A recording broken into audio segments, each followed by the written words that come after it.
دنيا بطمة ترد على إمكانية عودتها لطليقها البحريني محمد الترك. إليكم التفاصيل. نفت الفنانة دنيا بطمة رجوعها إلى طليقها المنتج البحريني محمد الترك، وذلك خلال ردها على سؤال إحدى متابعاتها في بث مباشر كانت قد أطلقته عبر حسابها الرسمي بموقع تبادل الصور والفيديوهات الانستغرام. وردت قائلة: الله ينجيني، شكيك فينا هو الخشب.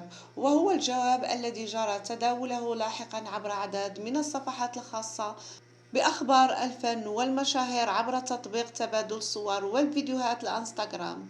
من جهة أخرى، تحضر النجمة المغربية دنيا بطمة للعودة إلى الساحة الفنية بقوة عبر سلسلة من الحفلات البارزة، ويرتقب أن تطل دنيا بطمة على محبها في الدار البيضاء بحفل فني كبير سيقام يوم الجمعة 4 أبريل 2025 في القاعة المغطاة بالمركب الرياضي محمد الخامس. الحفل سيأخذ الحضور في رحلة موسيقية تجمع بين الأغاني المغربية والعربية الأصيلة، بالإضافة إلى أعمال دنيا بطمة الخاصة التي تتميز ببصمتها الفريدة والمعروفة بالبصمة البطموية.